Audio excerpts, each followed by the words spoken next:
Alright, I am back with another Destiny 2 video, and I thought it was time to, I don't know, get back in front of the camera here with my extremely tired face and talk about kind of my general thoughts on Season of the Haunted so far. After almost a week, we are approaching the first reset here.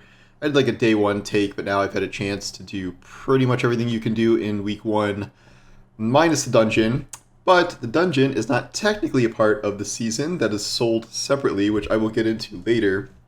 And I'm probably running the dungeon in like a couple hours, and I'll have thoughts on that later. And I've seen people run it already, and I know the loot and the lore and all that stuff. So pretty much what I've been doing right now is attempting to rank up the Crown of Sorrow. I have been running a lot of Nightmare Containment on the Leviathan, which does give you the most kind of ranks you can get for that, in addition to drops of haunted weapons, and then you do a little chest farm thing to run around and try and get opulent keys, and then those will get you opulent weapons that can potentially be red frames, but pretty much what you're doing is you're trying to just get to the upgrade points where you can start getting Season of Opulent weapons you can focus, and then later on you can actually get red frames that will be automatically red frames at the first of the week. You can get 3 extra picks for your haunted upgrades by doing the kind of grand grind for that up to rank 16. I almost have the last one. I screwed this up because I picked a thing in the middle row before I realized how prevalent the nightmare currency would be. Vestiges, is it Vestiges of Dread? That sounds right. That's something I've noticed. The economy of this is not very balanced, I would say. I wrote an article about this, but you should skip upgrading pretty much the entire middle row if you are at all playing this game actively. I have more of these vestiges than I know what to do with, because literally the only thing you can spend vestiges on is the containment thing at the end of tier 3. And it costs 500. You can stack up to 2,500. But like, if you're running, a couple of patrol missions and just killing enemies, you're going to get probably a couple hundred by the end of that.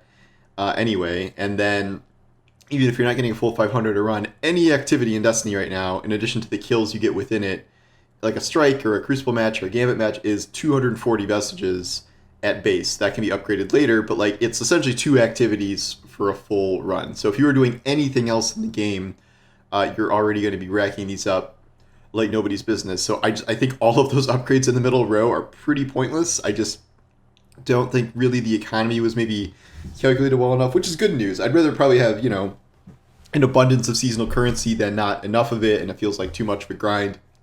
But it's almost a non-factor, so don't do what I did and screw up by choosing one of the things in that row. The other things are, it's like high stat armor focusing, and then you're kind of marching your way toward being able to focus opulent and haunted weapons. As for those weapons, I've gotten a good amount of copies of those by now.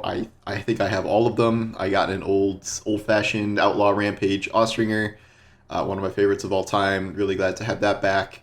I think I've made the most. I have 3 red frame Beloveds, so I think all of these are 5, so you need 2 more to get to 5 to start crafting them.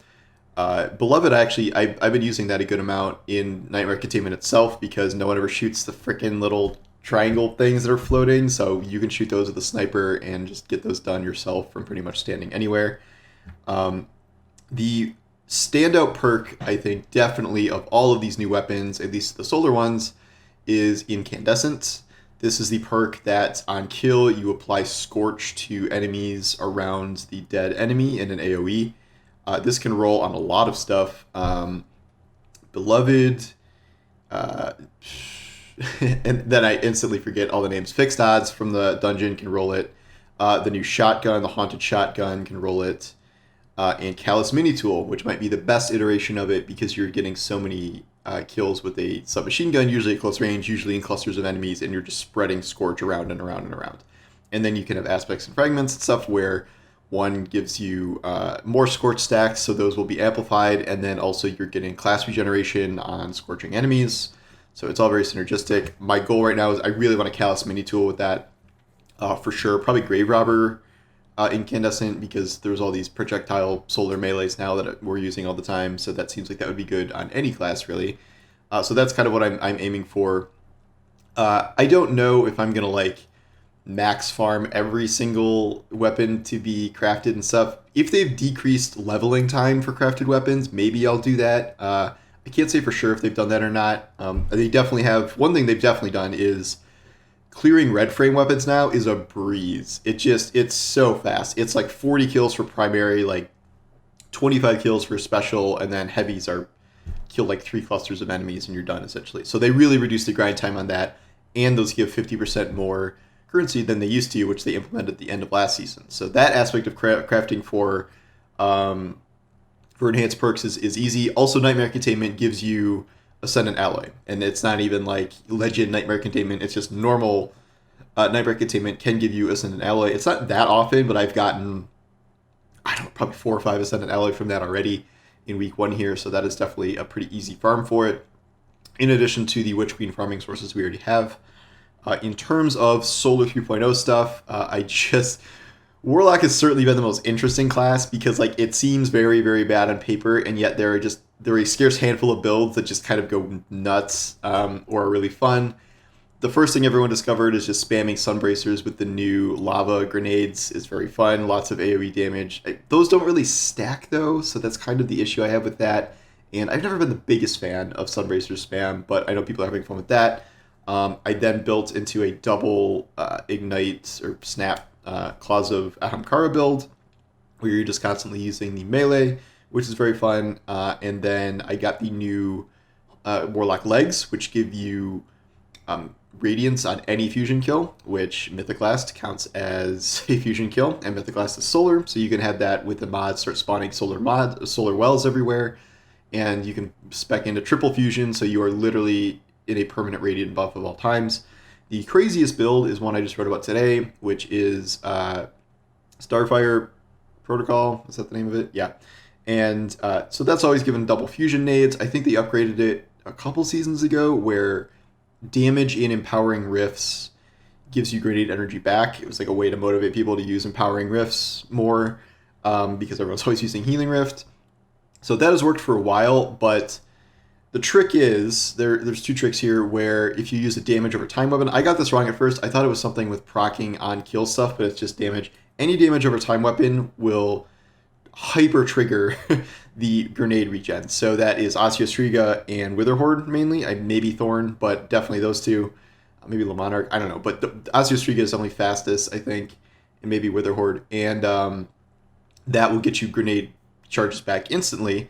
Again, I think this has always worked, and yet the difference now is that we have the solar aspect, which gives you boosted fusion grenades. So they explode twice, and when they explode twice, they are putting Scorch on an enemy, which will then usually explode for a 3rd time for an Ignite explosion.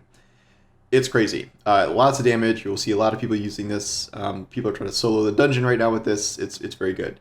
Titan, I have been using a Lorelei Splendor build. Is that how you pronounce it? I never know. I think it's Lorelei, where you're just getting that sunspot all the time or on demand if you throw down one of your barricades. Titan survivability and recovery is very good. Really, it's not like the most flashy kind of the new class upgrades for sure, and I don't know if I've seen any like baseline Hunter is very fun even without finding some crazy build for it. Warlock is like kind of bad except for these very specific crazy builds. Titan's like kind of somewhere in the middle, where I think there are aspects of it that are definitely fun. It's just not maybe as splashy as some of these other ones. And the new exotic it's just gotten is a Void exotic. I just picked up those arms, which give you double shield throw for Void and make them anti-barrier. I've heard the anti-barrier part of that is not really working as well as it should. I don't think it's an instant stun in all cases, which is kind of a deal breaker for that. But I haven't really gone back to Void, even though technically Void probably is going to be better than Solar at the moment for this. But you got to use all the seasonal mods and things, so using that kind of requires you to be Solar to a certain extent. And then Hunter, as I said from the start, Hunter's just a blast. I did get the new exotic, which turns your proximity knife into an instant ignite button. Any direct hit with proximity knife will ignite an enemy, which is very cool, in addition to some regen things and scorching and whatever. So it's fun. I enjoyed it, but it is very hard to take young Ahamkara's spine off, which is the super trip mine arms with the super trip mine blowy uppy dynamite thing that you throw.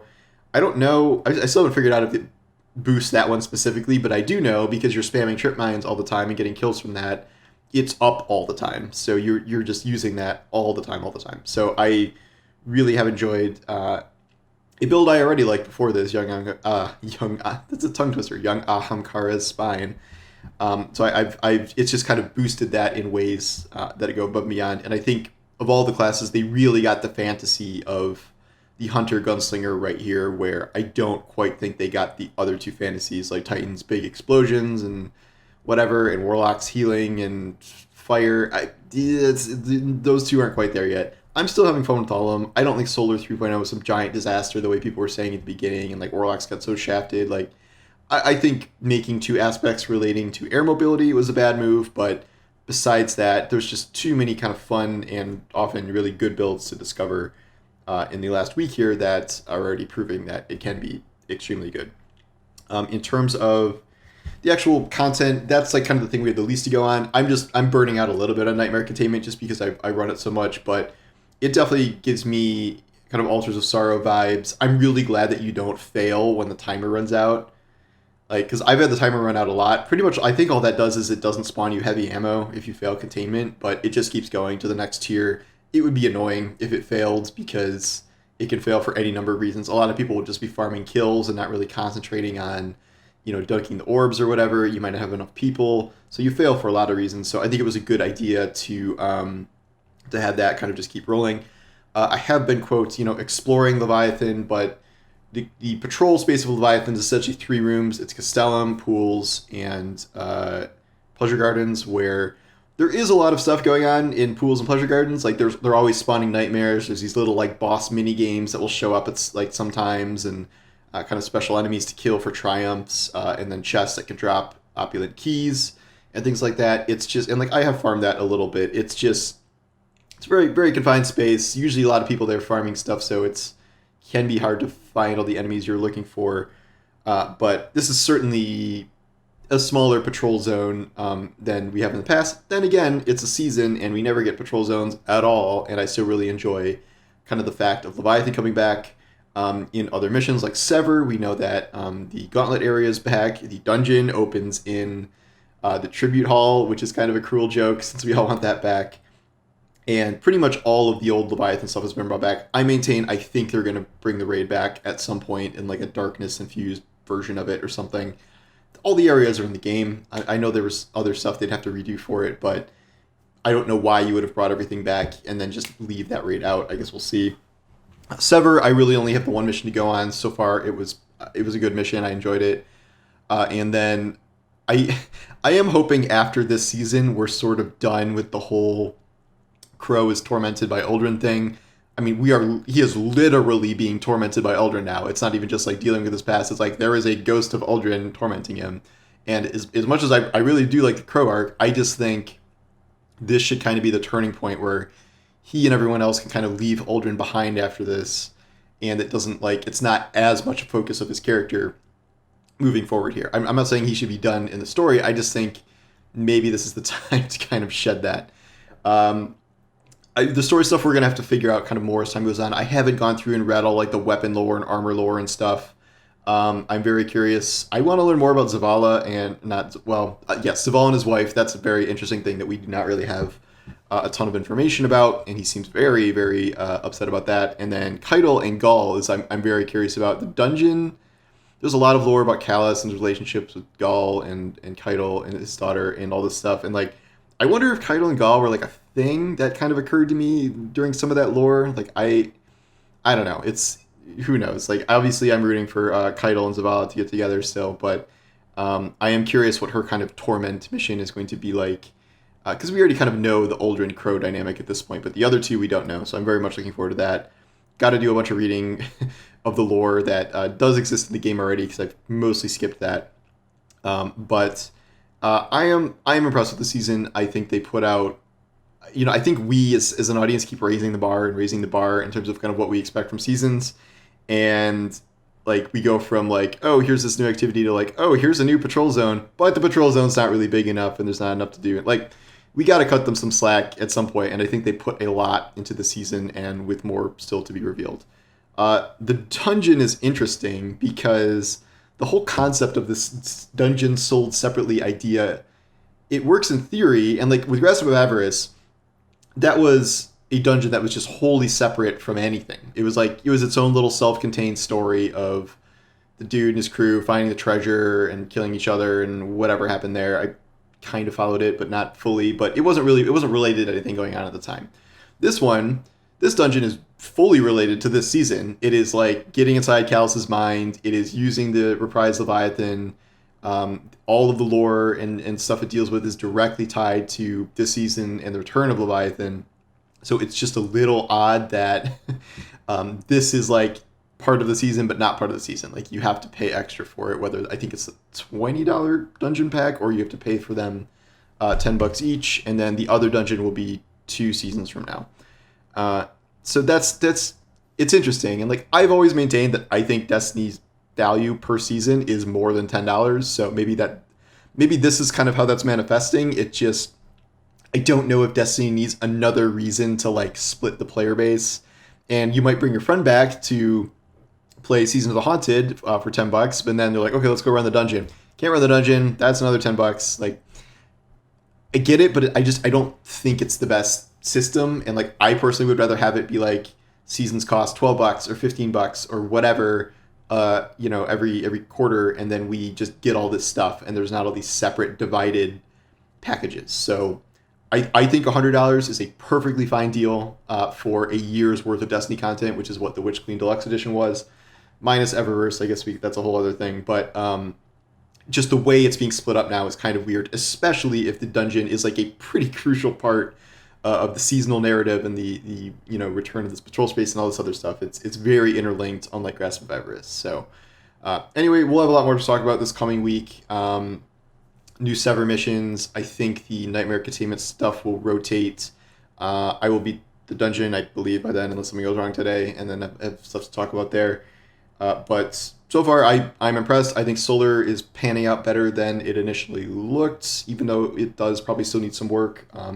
Enjoying the weapon chase, enjoying Nightmare Containment, and yeah, I am pretty satisfied overall, even if, here and there there's some room for improvement. But anyway, thanks for watching, and I will talk to you later. Take care.